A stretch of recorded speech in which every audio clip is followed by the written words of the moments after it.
from America's heartland, this is GJRB, Clinton, Iowa. Now, GJRB turns back the clock to bring you radio the way it used to be. Back to the days when radio rolled the living room. This is Radioland.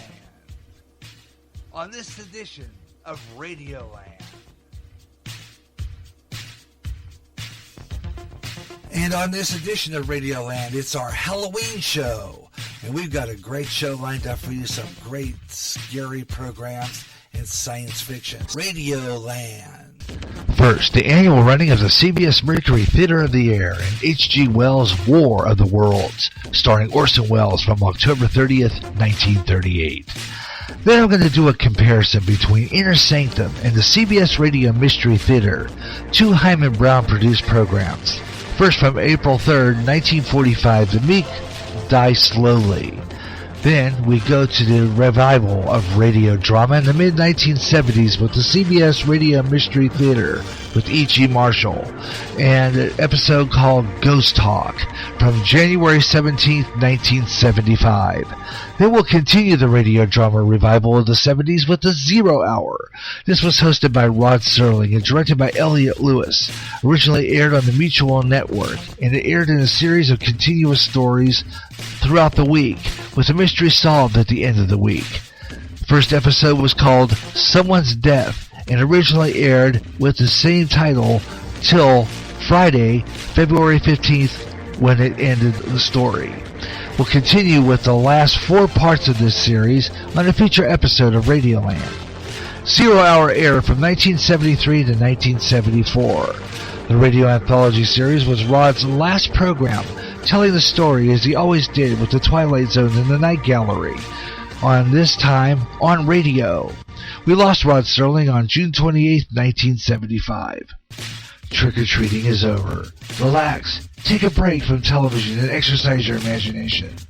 This is the new Halloween edition of Radioland on GJRB.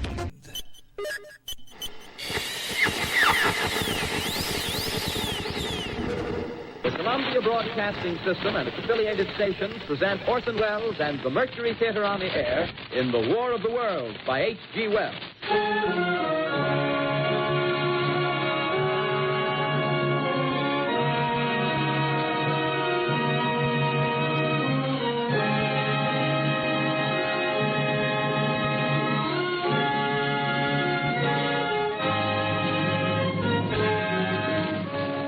Ladies and gentlemen, the director of the Mercury Theater and star of these broadcasts, Orson Welles.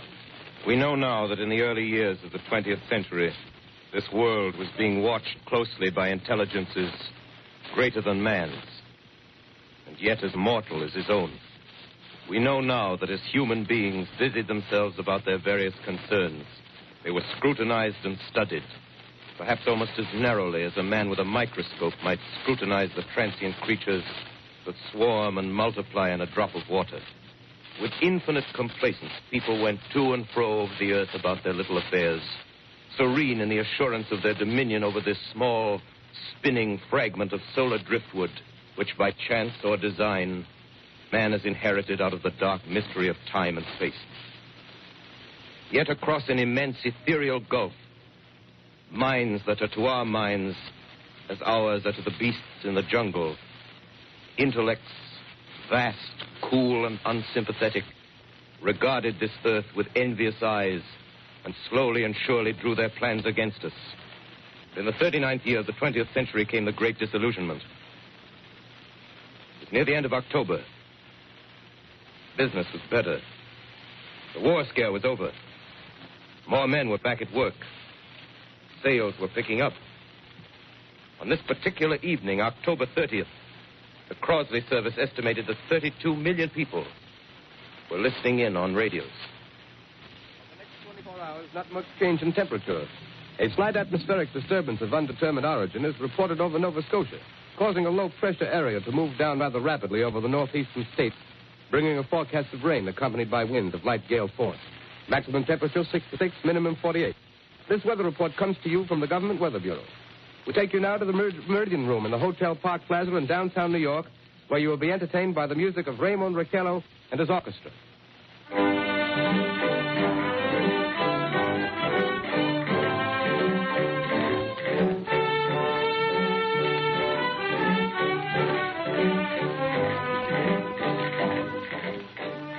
Good evening, ladies and gentlemen. From the Meridian Room in the Park Plaza Hotel in New York City, we bring you the music of Raymond Raquello and his orchestra. With a touch of the Spanish, Raymond Raquello leads off with La Comparsita.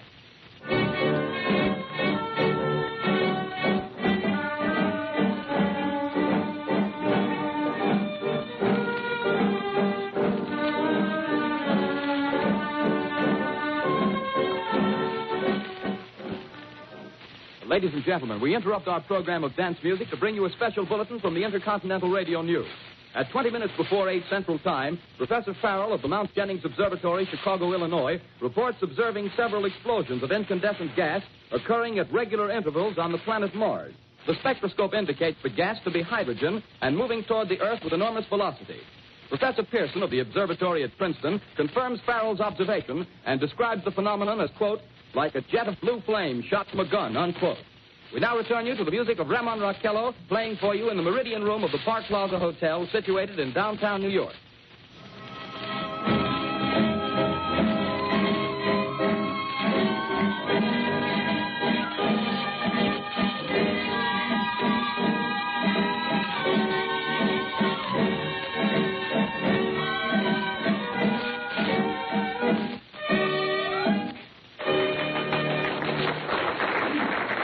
And now a tune that never loses favor. The ever-popular Stardust. Raymond Raquello and his orchestra.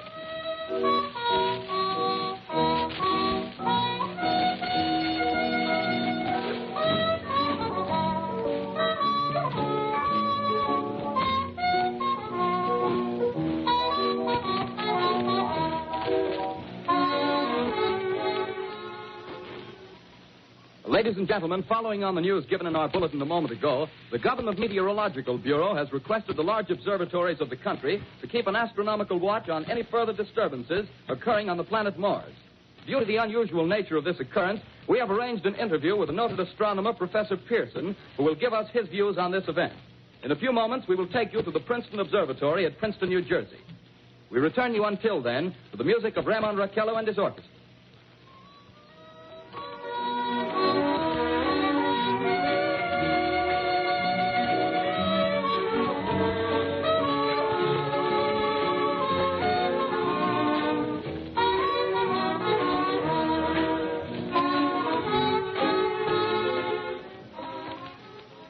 We are ready now to take you to the Princeton Observatory at Princeton, where Carl Phillips, our commentator, will interview Professor Richard Pearson, famous astronomer. We take you now to Princeton, New Jersey. Carl Phillips speaking to you from the observatory at Princeton. I'm standing in a large semicircular room, pitch black except for an oblong slit in the ceiling. Through this opening, I can see a sprinkling of stars that cast a kind of frosty glow over the intricate mechanism of the huge telescope. The ticking sound you hear is the vibration of the clockwork. Professor Pearson stands directly above me on a small platform, peering through the giant lens. I'll ask you to be patient, ladies and gentlemen, during any delay that may arise during our interview. Besides the ceaseless watch of the heavens, Professor Pearson may be interrupted by telephone or other communications. During this period, he is in constant touch with the astronomical centers of the world. Professor, may I begin our questions? At any time, Mr. Phillips. Professor, would you please tell our radio audience exactly what you see as you observe the planet Mars through your telescope? Nothing unusual at the moment, Mr. Phillips. A red disk swimming in a blue sea. Transverse stripes across the disk. Quite distinct now because Mars happens to be at the point nearest the Earth, in opposition, as we call it. In your opinion, what do these transverse stripes signify, Professor Pearson? Not canals, I can assure you, Mr. Phillips. See. Although that's the popular conjecture of those who imagine Mars to be inhabited. From a scientific viewpoint, the stripes are merely the result of atmospheric conditions peculiar to the planet. Then you're quite convinced, as a scientist, that living intelligence as we know it does not exist on Mars? I'd say the chances against it are 1,000 to 1. And yet, how do you account for these gas eruptions occurring on the surface of the planet at regular intervals? Phillips, I cannot account for it. By the way, Professor, for the benefit of our listeners, how far is Mars from the Earth? Approximately 40 million miles. Well, that seems a safe enough distance. Just a moment, ladies and gentlemen. Someone has just handed Professor Pearson a message. While he reads it, let me remind you that we are speaking to you from the observatory in Princeton, New Jersey, where we are interviewing the world-famous astronomer, Professor Pearson. One moment, please. Professor Pearson has passed me a message which he has just received. Professor, may I read the message to the listening audience? Certainly, Mr. Ross. Ladies and gentlemen, I shall read you a wire addressed to Professor Pearson from Dr. Gray of the Natural History Museum, New York. Quote, 9:15 p.m. Eastern Standard Time. Seismograph registered shock of almost earthquake intensity occurring within a radius of 20 miles of Princeton. Please investigate. Signed, Lloyd Gray, Chief of Astronomical Division. Unquote. Professor Pearson, could this occurrence possibly have something to do with the disturbances observed on the planet Mars? Hardly, Mr. Phillips. This is probably a meteorite of unusual size, and its arrival at this particular time is merely a coincidence. However, we shall conduct a search as soon as daylight permits. Thank you, Professor. Ladies and gentlemen, for the past 10 minutes, we've been speaking to you from the observatory at Princeton, bringing you a special interview with Professor Pearson, noted astronomer. This is Carl Phillips speaking. We are returning you now to our New York studio.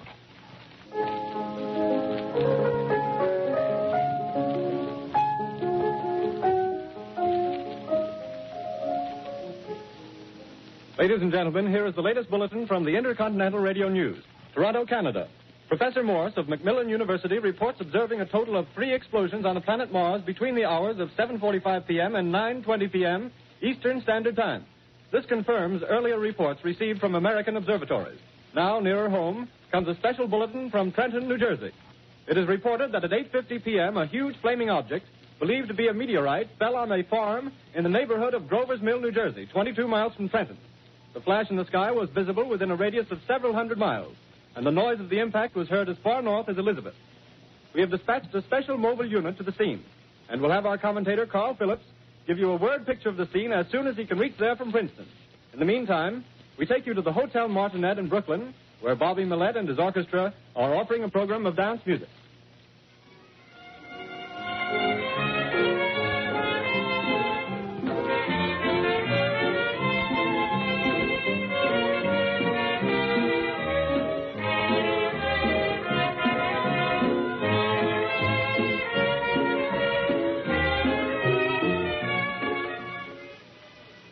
We take you now to Grover's Mill, New Jersey. Ladies and gentlemen, this is Carl Phillips again, out at the Wilmot Farm, Grover's Mill, New Jersey.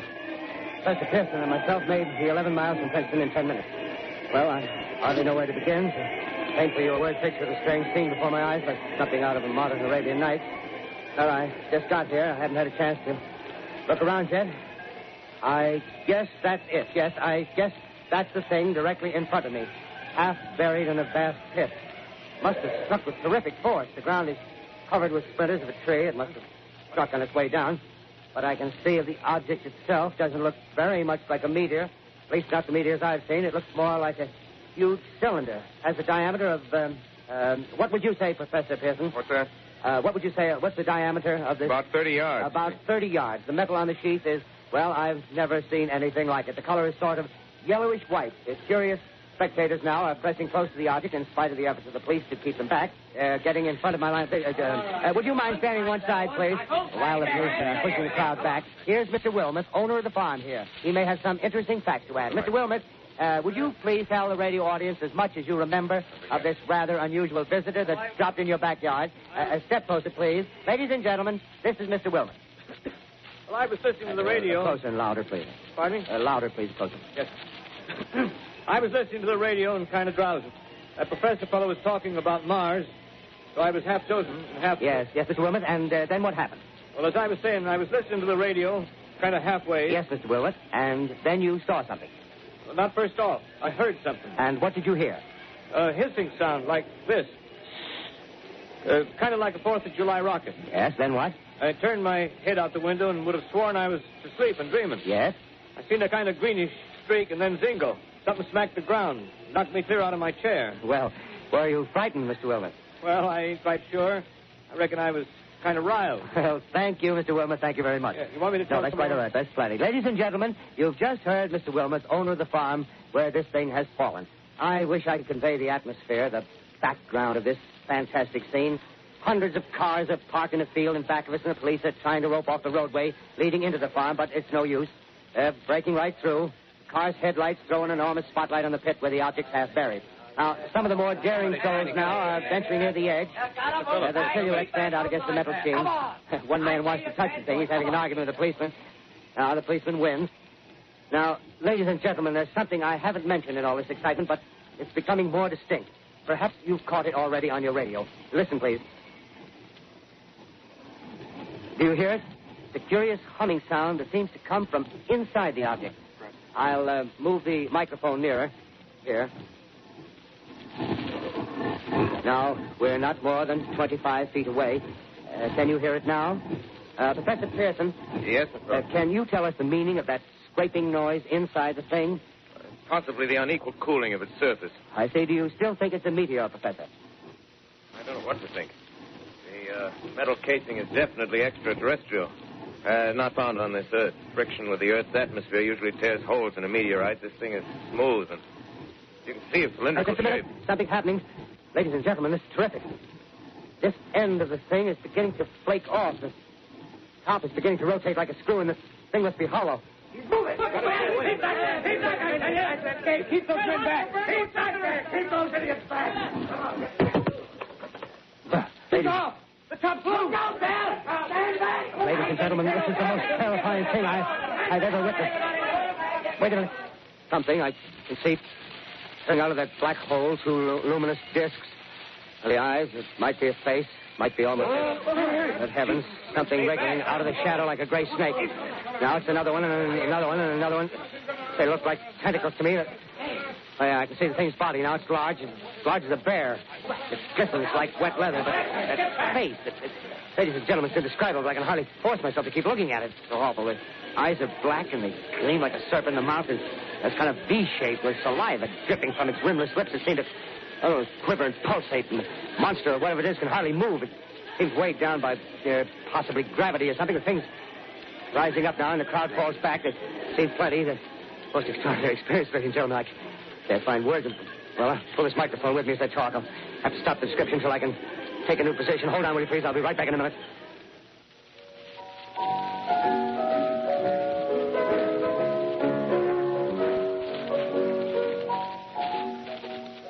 We are bringing you an eyewitness account of what's happening on the Wilmouth Farm, Grover's Mill, New Jersey.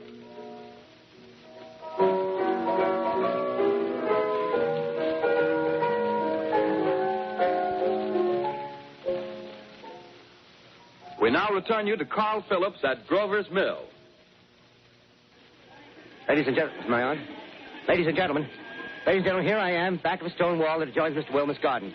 From here, I get a sweep of the whole scene. I'll give you every detail as long as I can talk and as long as I can see. There's more state police have arrived. They're drawing up a cordon in front of the pit. About 30 of them. No need to push the crowd back now. They're willing to keep their distance. The captain's conferring with someone. Can't quite see who. Oh, yes, I believe it's Professor Pearson. Yes, it is. Now they've parted, and the professor moves around one side, studying the object while the captain and two policemen advance with something in their hands. I can see it now. It's a white handkerchief tied to a pole. Flag of truce. If those creatures know what that means, what anything means. Wait a minute, something's happening. A humped shape is rising out of the pit. I can make out a small beam of light against a mirror.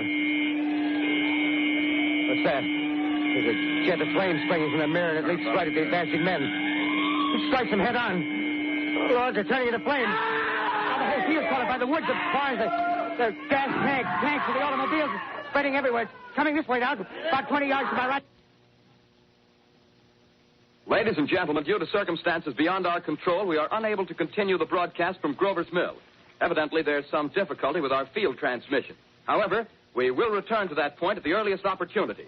In the meantime, we have a late bulletin from San Diego, California. Professor Indelkoffer, speaking at a dinner of the California Astronomical Society, expressed the opinion that the explosions on Mars are undoubtedly nothing more than severe volcanic disturbances on the surface of the planet. We continue now with our piano interlude.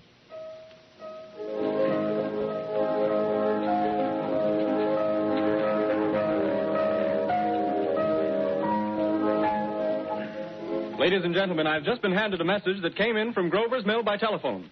Just one moment, please. At least 40 people, including 6 state troopers, lie dead in a field east of the village of Grover's Mill, their bodies burned and distorted beyond all possible recognition. The next voice you hear will be that of Brigadier General Montgomery Smith, commander of the state militia at Trenton, New Jersey. I have been requested by the governor of New Jersey to place the counties of Mercer and Middlesex as far west as Princeton and east to Jamesburg under martial law. No one will be permitted to enter this area except by special pass issued by state or military authorities. 4 companies of state militia are proceeding from Trenton to Grover's Mill and will aid in the evacuation of homes within the range of military operations. Thank you. You have just been listening to General Montgomery Smith, commanding the state militia at Trenton. In the meantime, further details of the catastrophe at Grover's Mill are coming in. The strange creatures, after unleashing their deadly assault, crawled back in their pit and made no attempt to prevent the efforts of the firemen to recover the bodies and extinguish the fire. The combined fire departments of Mercer County are fighting the flames which menace the entire countryside. We have been unable to establish any contact with our mobile unit at Grover's Mill, but we hope to be able to return you there at the earliest possible moment. In the meantime, we take you to... Just one moment, please. Ladies and gentlemen, I have just been informed that we have finally established communication with an eyewitness of the tragedy. Professor Pearson has been located at a farmhouse near Grover's Mill, where he has established an emergency observation post. As a scientist, he will give you his explanation of the calamity. The next voice you hear will be that of Professor Pearson, brought to you by direct wire. Professor Pearson. Of the creatures in the rocket cylinder at Grover's Mill, I can give you no authoritative information, either as to their nature, their origin, or their purposes here on Earth. Of their destructive instrument, I might venture some conjectural explanation. For want of a better term, I shall refer to the mysterious weapon as a heat ray. It's all too evident that these creatures have scientific knowledge far in advance of our own. It's my guess that in some way they are able to generate an intense heat in a chamber of practically absolute non-conductivity. This intense heat they project in a parallel beam against any object they choose by means of a polished parabolic mirror of unknown composition, much as the mirror of a lighthouse projects a beam of light. That is my conjecture of the origin of the heat ray. Thank you, Professor Pearson. Ladies and gentlemen, here is a bulletin from Trenton. It is a brief statement informing us that the charred body of Carl Phillips has been identified in a Trenton hospital. Now, here's another bulletin from Washington, D.C. The Office of the Director of the National Red Cross reports 10 units of Red Cross emergency workers have been assigned to the headquarters of the state militia, stationed outside of Grover's Mill, New Jersey. Here's a bulletin from State Police, Princeton Junction. The fires at Grover's Mill and vicinity are now under control. Scouts report all quiet in the pit, and there is no sign of life appearing from the mouth of the cylinder. Now, ladies and gentlemen, we have a special statement from Mr. Harry McDonald, Vice President in charge of operations. We have received a request from the state militia of Trenton to place at their disposal our entire broadcasting facilities. In view of the gravity of the situation, and believing that radio has a responsibility to serve in the public interest at all times, we are turning over our facilities to the state militia at Trenton. We take you now to the field headquarters of the state militia near Grover's Mill, New Jersey. This is Captain Lansing of the Signal Corps, attached to the state militia, now engaged in military operations in the vicinity of Grover's Mill. Situation arising from the reported presence of certain individuals of unidentified nature is now under complete control. The cylindrical object, which lies in a pit directly below our position, surrounded on all sides by 8 battalions of infantry, without heavy field pieces, but adequately armed with rifles and machine guns. All cause for alarm, if such cause ever existed, is now entirely unjustified. The things, whatever they are, do not even venture to poke their heads above the pit. I can see their hiding place plainly in the glare of the searchlights here. With all their reported resources, these creatures can scarcely stand up against heavy machine gun fire. Anyway, it's an interesting outing for the troops. I can make out their khaki uniforms crossing back and forth in front of the lights. Looks almost like a real war. There appears to be some slight smoke in the woods bordering the Millstone River. Probably fire started by campers. Well, we ought to see some action soon. One of the companies is deploying on the left flank. A quick thrust and it'll all be over. Now, wait a minute. I see something on top of the cylinder. No, it's nothing but a shadow. Now the troops are on the edge of the Wilmot Farm. 7,000 armed men closing in on an old metal tube. A tub, rather. Well, wait, that wasn't a shadow. It's something moving. Solid metal, kind of a shield-like affair rising up out of the cylinder. It's going higher and higher. What? It's standing on legs, actually rearing up on a sort of metal framework. Now it's reaching above the trees, and the searchlights are on it. Hold on. Ladies and gentlemen, I have a grave announcement to make. Incredible as it may seem, both the observations of science and the evidence of our eyes lead to the inescapable assumption that those strange beings who landed in the Jersey farmlands tonight are the vanguard of an invading army from the planet Mars. The battle which took place tonight at Grover Mills has ended in one of the most startling defeats ever suffered by an army in modern times. 7,000 men armed with rifles and machine guns pitted against a single fighting machine of the invaders from Mars. 120 known survivors. The rest strewn over the battle area from Grover's Mill to Plainsboro, crushed and trampled to death under the metal feet of the monster, or burned to cinders by its heat ray. The monster is now in control of the middle section of New Jersey and has effectively cut the state through its center. Communication lines are down from Pennsylvania to the Atlantic Ocean. Railroad tracks are torn and service from New York to Philadelphia discontinued, except routing some of the trains through Allerton and Phoenixville. Highways to the north, south, and west are clogged with frantic human traffic. Police and Army reserves are unable to control the mad flight. By morning, the fugitives will have swelled Philadelphia, Camden, and Trenton. It is estimated to twice their normal population. Martial law prevails throughout New Jersey and eastern Pennsylvania. At this time, we take you to Washington for a special broadcast on the national emergency. The Secretary of the Interior.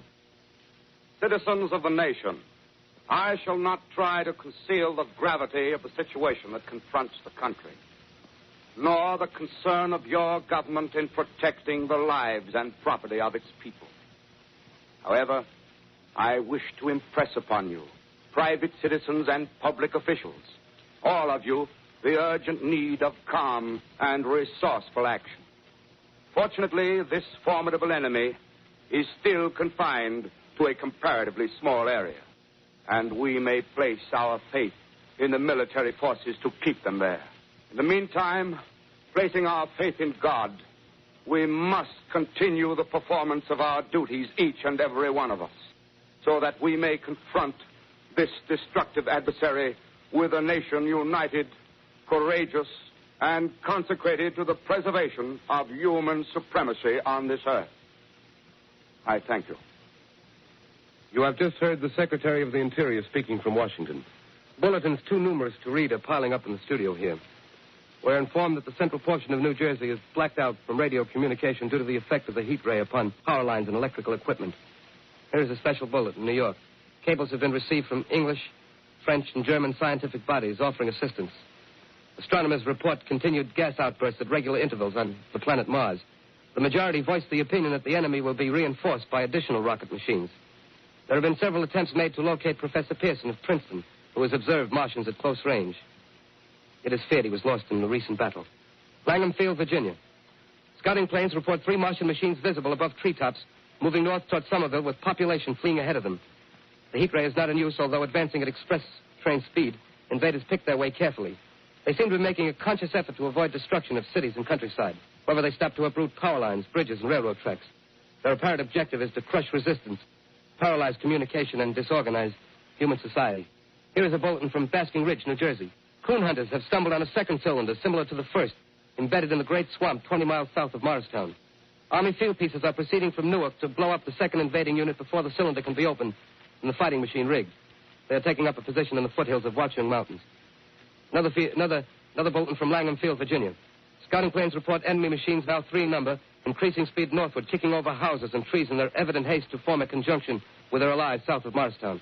Machines also sighted by telephone operator east of Middlesex within 10 miles of Plainfield. Here's a bulletin from Winstonfield, Long Island. A fleet of Army bombers carrying heavy explosive flying north in pursuit of enemy. Scouting planes act as guides. They keep the speeding enemy in sight. Just a moment, please, ladies and gentlemen. We've run special wires to the artillery line and adjacent villages to give you direct reports from the zone of the advancing enemy. First, we take you to the battery of the 22nd Field Artillery, located in the Watchung Mountains. Range 32 meters. 32 meters. Projection 39 degrees. 39 degrees. Fire. 140 yards to the right, sir. Shift range 31 meters. 31 meters. Projection 37 degrees. 37 degrees. Fire. Hit, sir. Got the tripod of one of them. They're stopped. The others are trying to repair it. Quick, get the range. Shift 30 meters. 30 meters. Projection 27 degrees. 27 degrees. Fire. Can see the shell land, sir. Letting off a smoke. What is it? Black smoke, sir. Moving this way. Lying close to the ground. Moving fast. Put on gas mask. Get ready to fire. Shift to 24 meters. 24 meters. Projection 24 degrees. 24 degrees. Fire. Still can't see, sir. Smoke's coming nearer. Get the range. 20 meters. 23 meters. 23 meters. Projection 22 degrees. 22 degrees.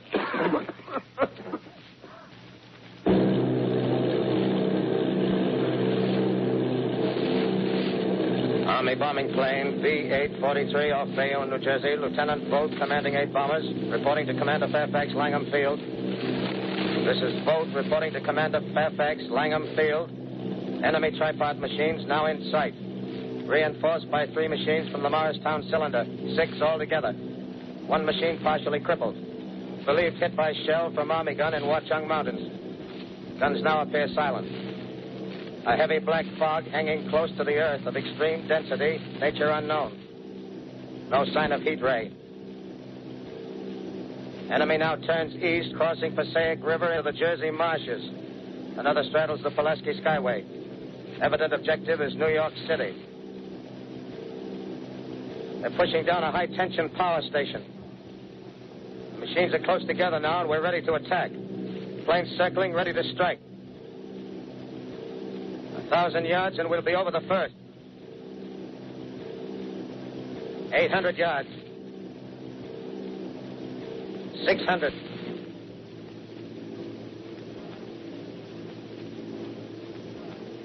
400. 200. There they go. Giant arm raised. Green flash. Spraying us with flame. 2,000 feet. Engines are giving out. No chance to release bombs. Only one thing left. Drop on them, plane and all. We're diving on the first one. Now the engine's gone. 8. This is Bayonne, New Jersey, calling Langham Field. This is Bayonne, New Jersey, calling Langham Field. Come in, please. This is Langham Field. Go ahead. 8 Army bombers in engagement with enemy tripod machines over Jersey Flats. Engines incapacitated by heat ray. All crashed. 1 enemy machine destroyed. Enemy now discharging heavy black smoke in direction of... This is Newark, New Jersey. This is Newark, New Jersey. Warning. Poisonous black smoke pouring in from Jersey marshes. Reaches South Street. Gas masks useless. Urge population to move into open spaces. Automobiles use routes 7, 23, 24. Avoid congested areas. Smoke now spreading over Raymond Boulevard. 2X2L calling CQ. 2X2L calling CQ. 2X2L calling 8X3R. Come in, please. This is 8X3R coming back at 2X2L. How's reception? How's reception? Okay, please. Where are you, 8X3R? What's the matter? Where are you?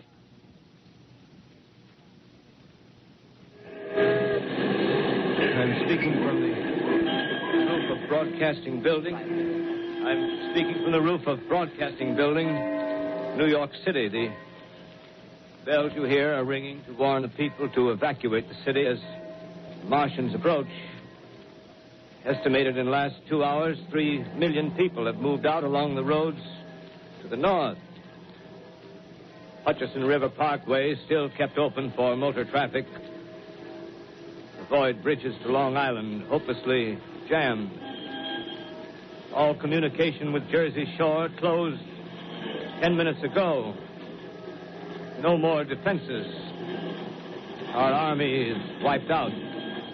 Artillery, Air Force, everything wiped out.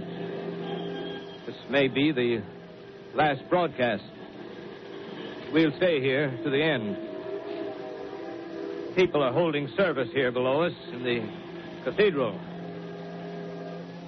Now I look down the harbor, all manner of boats, overloaded with fleeing population, pulling out from docks Streets are all jammed.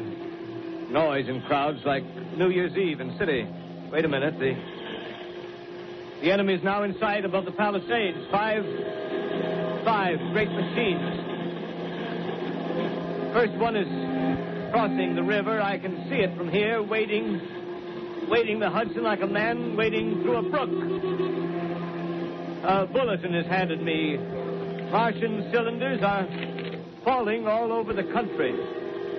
One outside of Buffalo, one in Chicago, St. Louis. Seem to be timed and spaced. Now the first machine reaches the shore. He stands watching, looking over the city. The steel cowlish head is even with the skyscrapers. He waits for the others. They rise like a line of new towers on the city's west side. Now they're lifting their metal hands. This is the end now. Smoke comes out, black smoke drifting over the city. People in the streets see it now. They're running toward the East River, thousands of them, dropping in like rats. Now the smoke's spreading faster. It's reached Times Square. People are trying to run away from it, but it's no use. They're falling like flies. Now the smoke's crossing 6th Avenue. 5th Avenue. 100 yards away. It's 50 feet.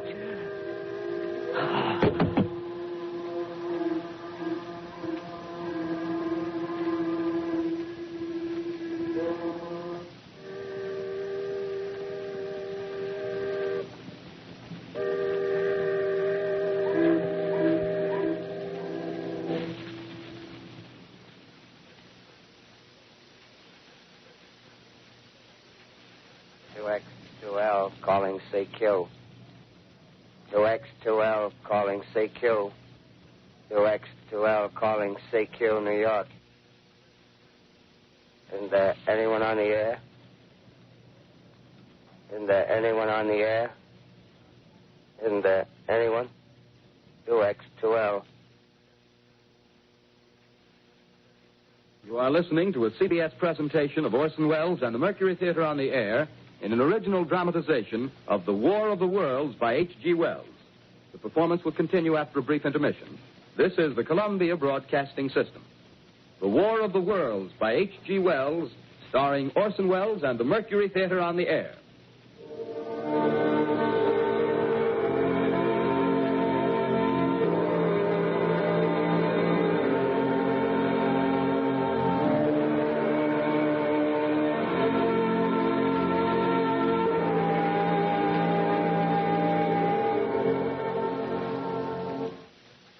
As I set down these notes on paper, I'm obsessed by the thought that I may be the last living man on Earth.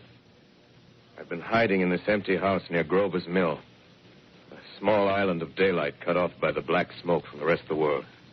All that happened before the arrival of these monstrous creatures in the world now seems part of another life. A life that has no continuity with the present. Furtive existence of the lonely derelict who pencils these words on the back of some astronomical notes bearing the signature of Richard Pearson. I look down at my blackened hand, and I try to connect them with a professor who lives at Princeton and who, on the night of October 20th, glimpsed through his telescope an orange splash of light on a distant planet. My wife, my colleagues, my students, my books, my observatory, my world. Where are they? Did they ever exist? Am I Richard Pearson?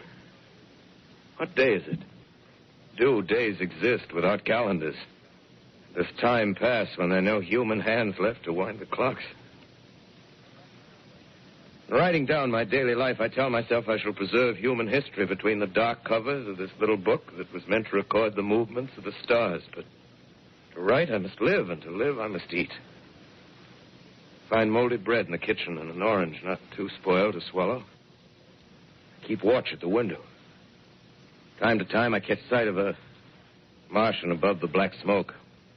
Smoke still holds the house in its black coil, but at length there's a hissing sound, and suddenly I see a Martian mounted on his machine, spraying the air with a jet of steam as if to dissipate the smoke. I watch in a corner as his huge metal legs nearly brush against the house. Exhausted by terror, I fall asleep. It's morning. Morning. Sun streams in the window. The black cloud of gas is lifted, and the scorched meadows to the north look as though a black snowstorm had passed over them. I venture from the house. I make my way to a road, no traffic. Here and there, a wrecked car, baggage overturned, a blackened skeleton. Push on north. For some reason, I feel safer trailing these monsters than running away from them. And I keep a careful watch. I've seen the Martians feed. Should one of their machines appear over the top of trees, I'm ready to fling myself flat on the earth. Come to a chestnut tree. October. Chestnuts are ripe. Fill my pockets. I must keep alive. 2 days I wander in a vague northerly direction through a desolate world. Finally, I notice a living creature. A small red squirrel in a beech tree. I stare at him and wonder. He stares back at me. I believe at that moment the animal and I shared the same emotion.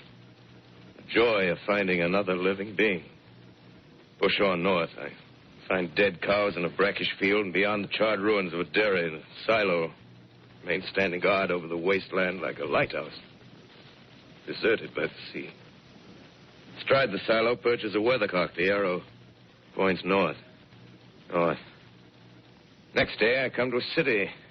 City vaguely familiar in its contours, yet its buildings strangely dwarfed and leveled off as if a giant had sliced off its highest towers with a capricious sweep of his hand. Reached the outskirts. I found Newark.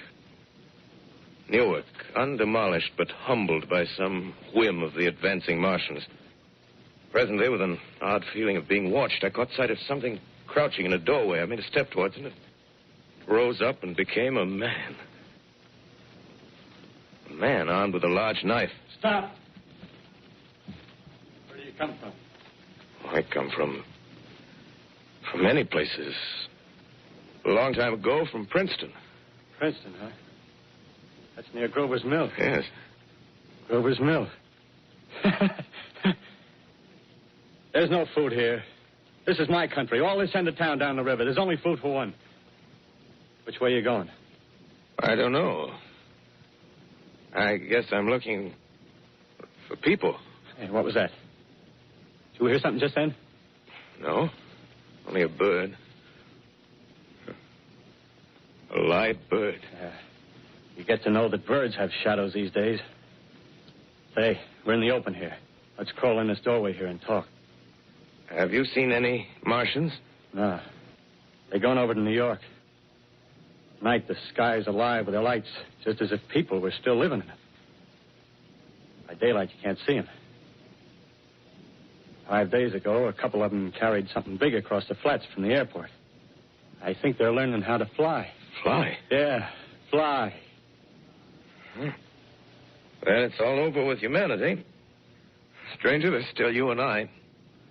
2 of us left. Yeah. They got themselves in solid. They wrecked the greatest country in the world. Those green stars, they're probably falling somewhere every night. They've only lost one machine. There isn't anything to do. We're done. We're licked. Where were you? You're in a uniform. Yeah, what's left of it. I was in the militia. National Guard. That's good. There wasn't any war. Any more than there's war between men and ants. Yes, but we're eatable ants. I found that out. What'll they do to us? I thought it all out. Right now, we're caught as we're wanted. A Martian only has to go a few miles to get a crowd on the run. But they won't keep on doing that. They'll begin catching us systematic, like keeping the best and storing us in cages and things. They haven't begun